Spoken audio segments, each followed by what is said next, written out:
Hello and welcome. This is the newsroom for today, Monday, March 22nd, 2021. We're broadcasting to you on E1, Scar TV, NTN, and Tarzi TV in Bartica. In the headlines, the COVID-19 vaccine rollout. 50,000 of Russia's Sputnik V and 100,000 of AstraZenca's to arrive soon. Some $12 billion being spent on medicines and medical supplies to meet acute shortages. So this was a really chronic situation that we inherited. No arrests in Sunday night's execution of a gold dealer. And in sport, Everest records dominant win in the second division tournament. And President Ali says government supports the proper functioning of sport bodies. With the news, I'm Neil Marks. We're glad you could join us. Government is working assiduously to acquire more COVID-19 vaccines to ensure every Guyanese is protected against the COVID-19 disease, with close to 20,000 Guyanese already vaccinated. Some 50,000 of Russia's Sputnik V vaccine and 100,000 of AstraZenca's will arrive in the country shortly. Government has seen a positive turnout for its COVID-19 immunization rollout campaign, with close to 20,000 Guyanese already receiving their vaccines, says Health Minister Dr. Frank Anthony.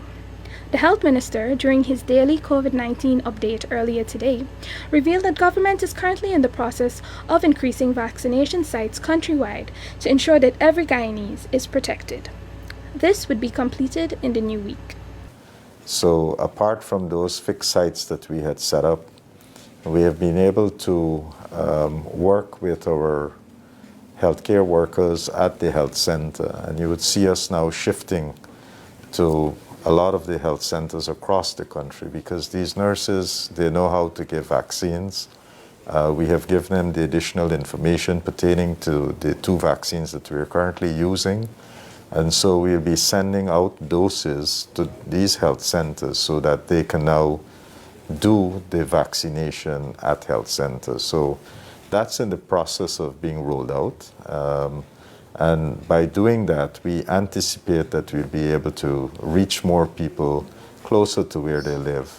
On another positive note, Dr. Anthony revealed too that in some regions, almost 100% of healthcare providers have been immunized, with the numbers increasing daily. Government has already begun the process of procuring more vaccines to keep the campaign rolling, with the first tranche of AstraZeneca COVID-19 vaccines from COVAX expected to reach Guyana shores soon. On the other hand, government is also working to procure vaccines from other sources. By the new week, Guyana would see 50,000 of the Sputnik vaccine arriving, with another 50,000 expected to arrive every week. This increase will help to lower the age limit required for vaccines and include other frontline workers, Dr. Anthony explained, with teachers being looked at for the next round. So we're trying to source more and more vaccines globally, but as you can imagine, we have a big challenge. All countries around the world now are trying to get vaccines. The source of vaccines are few. There are just a few global manufacturers, and everybody are going to these manufacturers to try to get vaccines. So there's a big competition for vaccines right now. Nevertheless, we are trying our best to make sure that we are able to get the vaccines that we need so that we can immunize our adult population in Guyana. The health minister expressed satisfaction that more elderly citizens are coming forward to receive their COVID-19 vaccines. With the increase in vaccination sites, he sought to remind community leaders to play their part in helping Guyana's elderly population to come out and take the jab. This is Daniel Swain reporting for the newsroom. After dumping over $10 billion in expired medication accumulated over the last 5 years, Guyana is now spending $12 billion on medication and other supplies to recover from a countrywide shortage currently making a dent in the healthcare system. Minister of Health Dr. Frank Anthony on Monday responded to the growing concerns over shortages of drugs at the regional and national levels. So this was a really chronic situation that we inherited. And in some cases, some of the important medicines, like for TB, HIV patients, some of these things were at zero.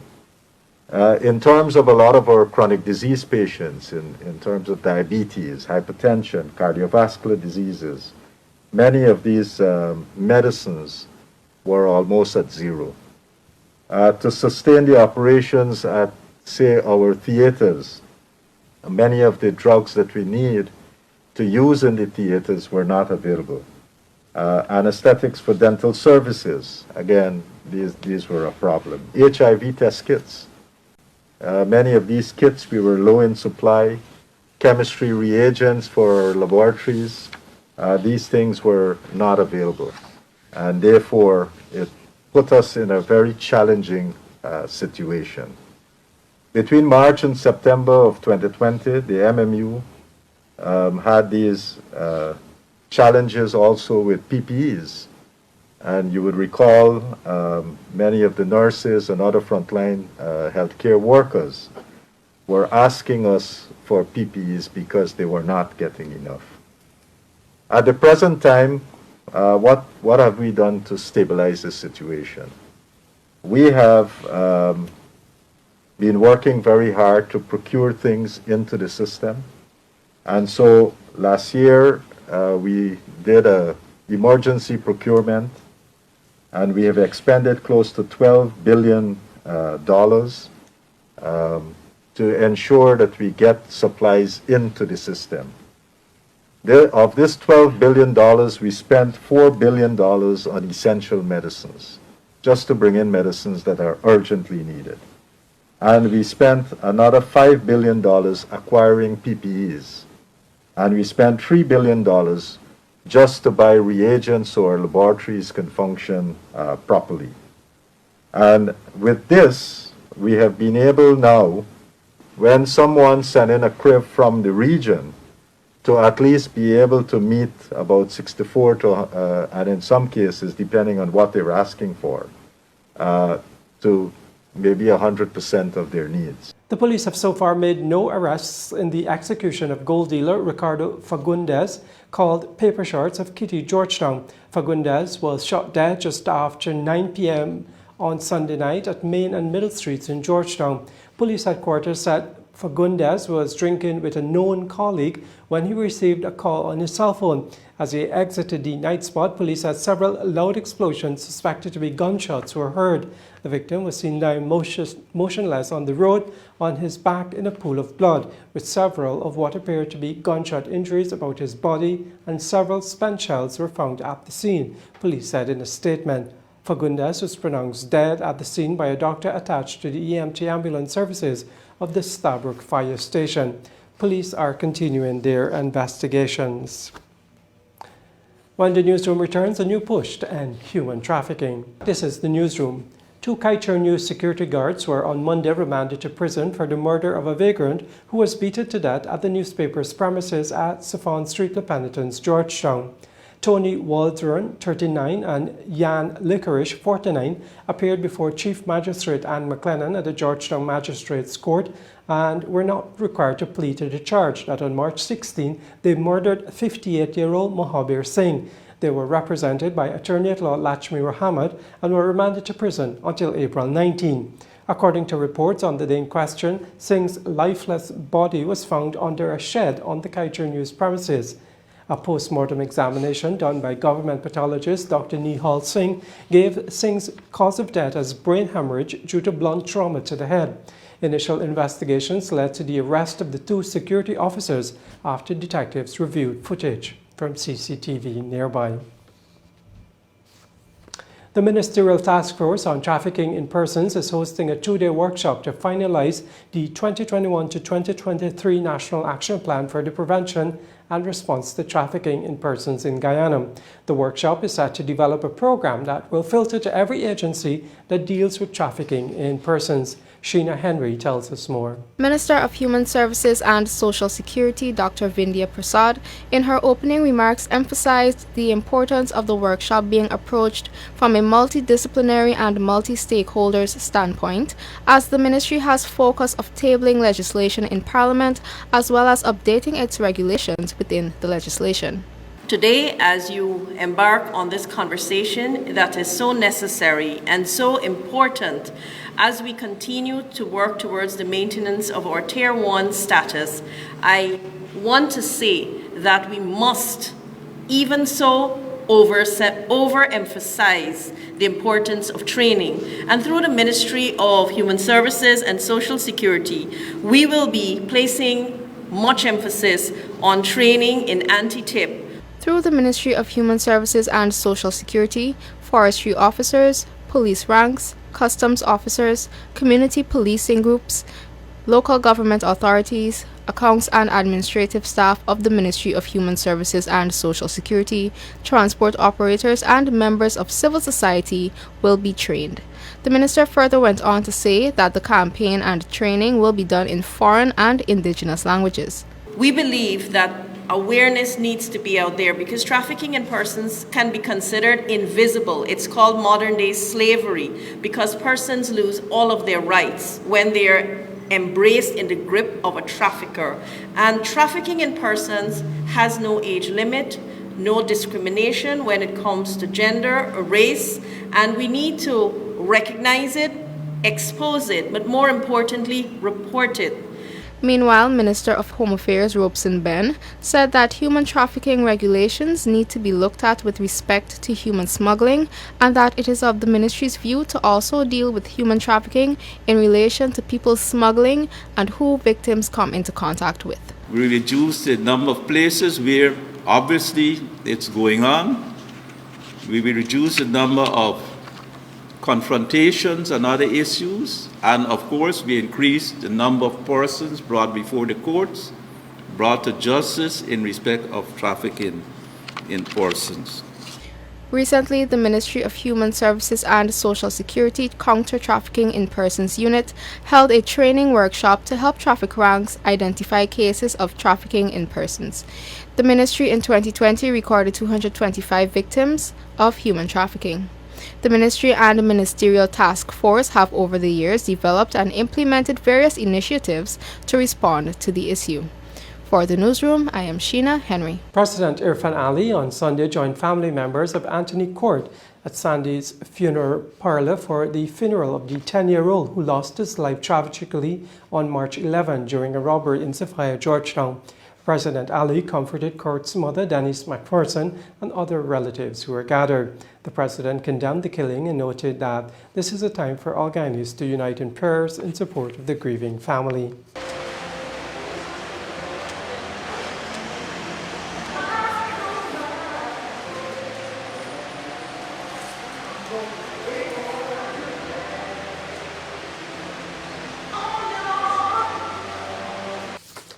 Minister of Home Affairs Robeson Ben and Minister of Foreign Affairs and International Cooperation Hugh Todd accompanied the president. On Friday, a 16-year-old male was charged for the murder and remanded to the Sophia Juvenile Center. The expansion works ongoing at the Chadijagan International Airport is likely to meet the December 31st deadline. This is according to Minister of Public Works Juan Egil, who recently visited the site. It was also revealed that 90% of inefficiencies and shortcomings by the company hired to modernize the airport, China Harbour Engineering, has been corrected. Minister of Public Works Juan Egil says he is satisfied with the pace of works to complete the modernization of the Chadijagan International Airport. It is anticipated that the works ongoing Chinese contractor, China Harbour Engineering Company, will also meet the December deadline. Already, majority of the issues which the company agreed to fix last year has been completed. The minister, along with officials from the company, toured the airport on Friday last. From all indications, from my technical team, we can express some degree of satisfaction that improvements have been made and the items that were agreed on are moving apace. The revised scope of work replaced the new terminal building, parking aprons, and 8 boarding bridges to be supplied by the government of Guyana, with a renovation of a new construction area in the existing terminal building, parking aprons, and 4 boarding bridges. Chief Executive Officer at the airport, Ramesh Gir, also noted that the commercial complex to be constructed will provide several new opportunities for travelers. Because one of the constraints with the project as is there is a lack of commercial space. That new design is going to provide us with several new opportunities, including a very huge food court, which is a service that is lacking at the airport at the moment. And we're very happy also that China Harbor, so far this year, they have been able to meet the deadlines committed to. We're very excited to see this project come to completion the end of this year. China Harbor Engineering Company last year signed an amicable agreement with the government to foot a US $9 million bill for additional work at the airport. The company was under pressure by the government to complete the works as stipulated in the initial contract. Meanwhile, in the 2021 budget, some $2.5 billion has been allotted to the project. The controversial project began in 2013 under the PPP government and later the APNU-AFC government. I am Danielle Swain, reporting for the Newsroom. This is the Newsroom. The University of Guyana held 4 virtual convocation ceremonies last weekend. President Irfan Ali urged graduates to utilize their newly acquired skills to help in the transformation of Guyana into a modern, prosperous and progressive country. In Friday's ceremony, a total of 556 students walked the virtual stage. Several hundreds more walked the stage on Saturday and Sunday, with some 2,500 students set to graduate from the university's Turkine Berbice campus and the Institute of Distance and Continuing Education. In what is regarded as a historic first for the University of Guyana, due to the need to adhere to physical distancing and other national COVID-19 guidelines, several virtual graduation ceremonies were held at the weekend. In his feature address to kick off the momentous occasion, President Irfan Ali heaped praises on the graduates for persevering amid the challenges brought on by the COVID-19 pandemic. According to the head of state, despite the disruptive effects of the pandemic over the past year, students are graduating from the university at a time when the country is in its most significant developmental trajectory. This courage and determination are best exemplified by one of your own, Rajni Prasad, a physically challenged student who is graduating today with a diploma in accountancy.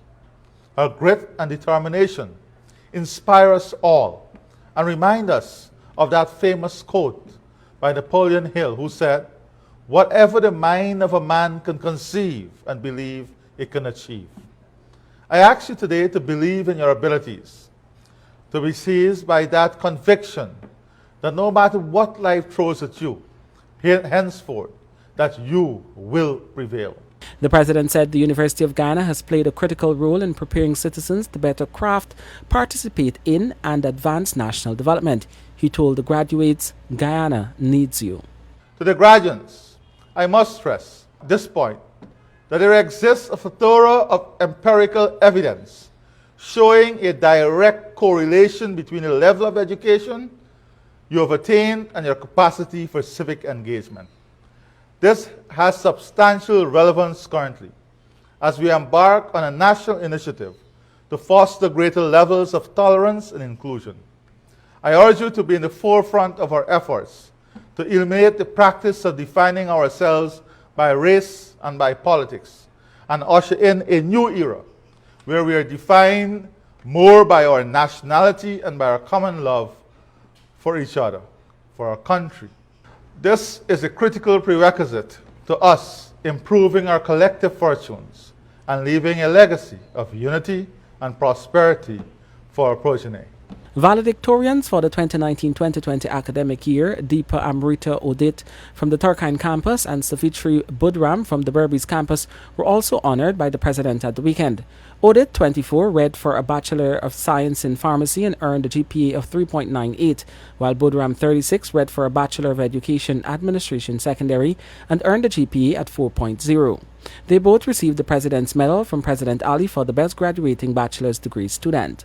Meanwhile, the Prime Minister Medal for the Best Graduating Student in the School of Medicine was awarded to John L. Europe. Europe read for a Bachelor of Medicine degree and earned a GPA of 3.74.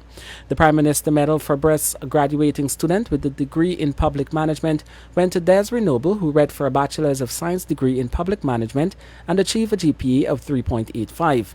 In addition to those who already graduated on Friday, March 19 and Saturday, March 20, the series of virtual graduation ceremonies continue on Friday and concludes on Monday, March 29. Hundreds of residents of Tushan, East Bank, Essequibo in Region 3 and surrounding communities benefited from COVID-19 vaccines, dental care and eye testing, among other medical services, during a Ministry of Human Services and Social Security outreach last weekend.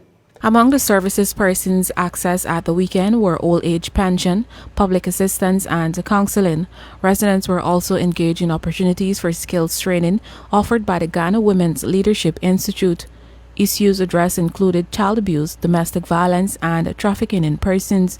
Several organizations also partnered with the ministry to provide free eye testing, dental care, and blood and sugar testing. Individuals 60 and older also received their COVID-19 vaccines. Speaking at the opening of the event at the Tushan Primary School, Minister of Human Services and Social Security, Dr. Vindia Prasad, explained that the aim is to ensure every citizen has access to critical services offered by the ministry. The message we are carrying is one that benefits all the people of Guyana. We are trying to eradicate all the ills of society. We see, aside from the COVID pandemic, we have things like violence especially against women and children, abuse against women and children. And those of you who are here today, please carry our message of zero tolerance. No more beating up of people, no more killing of women, and no more abuse of babies. We should not be seeing that in our country that we live in. And there's also something called elder abuse. I'm happy to see a lot of the seniors here today. The minister also urged the residents to play their role in ensuring the nation's elderly and children are protected and to ensure they report incidents of violence.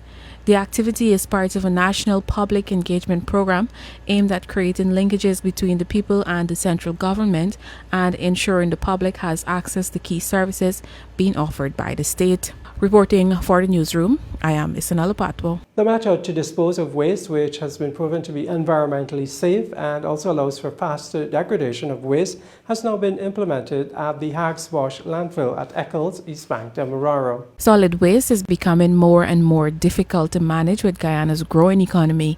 As such, a new cell was constructed at the Hags Wash landfill to cater to this growing sector. The cell was constructed to the tune of $290 million by S. Jagmohan Construction and took approximately 18 months to be completed. Recycled materials was used to reduce the cost for construction, and it will last some 5.5 years with the daily intake of some 450 tons of waste that comes into the landfill. The landfill was initially designed for 150 tons of waste per day. Minister of Local Government and Regional Development, Nigel Darmlal, said the government is now seeing a number of interests from companies to convert waste into energy. For us as a government too, I think that even whilst we are collecting and disposing of solid waste, we also have to make a business out of it. And we've had quite a lot of expressions of interest in converting waste to energy. One of the things that we are looking at, the proposals that we're looking at, we would like to consider as part of our expanding the energy network of our country, that companies that could convert waste to energy maybe up to 8 US cents per kilowatt hour on a PPA is something that we would like to consider. According to Dharamlal, the biggest challenge the country faces is the way in which solid waste is managed, and this, he says, stems from persons who do not take the issue seriously. Industrial waste is now becoming quite significant, so we would have to start thinking about the diversification of waste disposal. Industrial waste, like I said, commercial waste, we have household waste. So the country is growing, and I think that the sector also has to grow to meet the change in dynamics. Dharamlal is urging persons to play their role in the proper disposal of garbage and also called on service providers to educate households and businesses on the best ways to manage solid waste. It was further revealed that the government is also seeking to make it mandatory for businesses to provide a solid waste management plan. Reporting for the newsroom, I am Isanella Patwa. When the newsroom returns, the financial weather and bridge reports along with sport.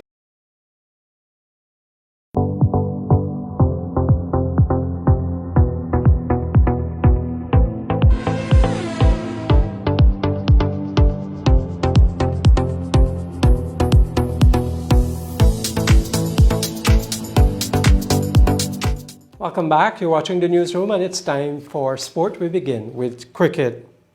Everest Cricket Club produced a dominant performance against the University of Guyana Trojans when the Georgetown Cricket Association's second division two-day tournament resumed over the weekend. Akeem Green has the details.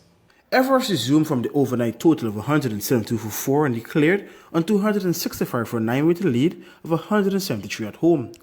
Talented batsman Macho Nandu fell agonizingly 4 short of a well-deserved century after striking 5 fours to be let before the Jonathan Rampersad, who ended with 4 for 60. Amir Khan made 25 while Danish Mangal contributed 20. Miguel Parks took 2 for 33 and Mark Cumberbatch had 2 for 64. Batting a second time, UG were bowled out for 120 in 41.1 overs, with Rampersad top scoring with a compact 45, while contributions came from Damien Vantel 21, Ray Newton 16 and Keon Roberts 15. Khan, who had 5 for 27 in UG first innings, grabbed 3 for 20, and Dwayne Adams took 3 for 20 as well, and Richie Lucknott had 2 for 22. On day 1, UG were bundled out for 72, led by the spin of Khan and left-arm spinner Javed Rashid, who had 2 for 11. Laurel Parks top scored with 22 for UG, while Morris is unbeaten on 16. Everest had closed day 1 on 174 for 4, with contributions of 58 from Lucknott, and Nandu was unbeaten on 57. For the newsroom, Akim Green. That's it from me, Neil Marks. Sabotage Ramzan has the rest of the day's sport. We tell you now that President of Guyana, Dr. Irfan Ali, on Friday said his government supports the proper functioning of sport bodies in the country and would not be lured into controversies within those administrations. With the Cricket West Indies election race heating up and Sport Minister Charles Ramson Jr. on Friday announcing a new date for the Guyana Cricket Board election, the head of state in a comment to Newsroom said, quote, "The government has no intentions of being dragged into issues of controversies within sporting bodies and administrations. I have communicated this to the relevant ministers, agencies and ministries. We are not in the business of satisfying or responding to egos. We support the proper functioning of sporting bodies, but will not get involved in any high-handed manner in determining outcomes. Cricket administration is no different. In relation to the CWI election, no official or government must exercise seeming bias for any contestants, as this would be unethical." End quote. The Cricket West Indies election is set for March 28, with the incumbent Ricky Skerritt and Vice President Dr. Kishore Shallow facing a challenge from the Guyana Cricket Board Secretary Anand Senasi and his running mate, Vice President of the Barbados Cricket Association, Calvin Hope. The Guyana Cricket Board election, as announced by Minister Ramson Jr., is now fixed for March 29. Opening batsman Dharmendra Lakhan smashed an unbeaten 45, which led Essequibo Eagles to a comprehensive 8-wicket victory when the big man cricket tournament continued at the weekend. Akeem Green reports. The right-hander struck 4 fours and 1 maximum in his knock, which cruised Eagles to the target of 96 in just 15 overs at the Georgetown Cricket Club border. Lakhan shared an opening stand of 6-1 with Dharmendra Lal, who made 26. Suruju Mohan took 2 for 20 in his 3 overs.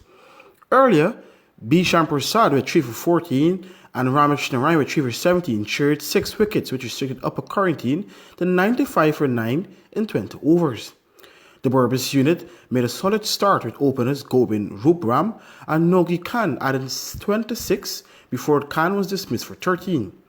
Rupram went on to make 20, hitting 2 fours, while Kumar Mathura top scored at 23, while Michael Singh made an unbeaten 15. Meanwhile, at the number 72 cut and load ground, Georgetown Royals defeated Upper Quarantine Rangers by 54 runs. Georgetown Royals posted 173 for 6, with Nadir Bashk making 45 and Sean Messiah 37. Michael Singh took 2 for 24, Azari Ali had 1 for 3. Upper Quarantine Raiders in response were 119 all out, with Chatterpall Lionel making an unbeaten 31 and Prince Trotwan 27. Bashur Khan had 3 for 20 and Nadir Bashk 2 for 18. At the Affian's ground, Essequibo Eagles defeated West Dem Vipers by 8 wickets.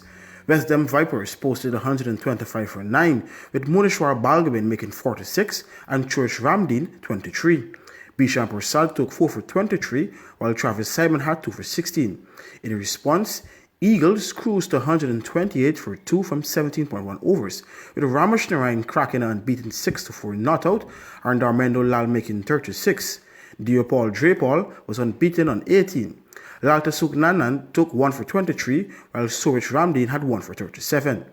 At Farm Community Centre ground, West Dem Warriors posted a mammoth 254 for 5 from 25 overs, with Dioram Prasad striking 106 and Ganesh Prasad making 36.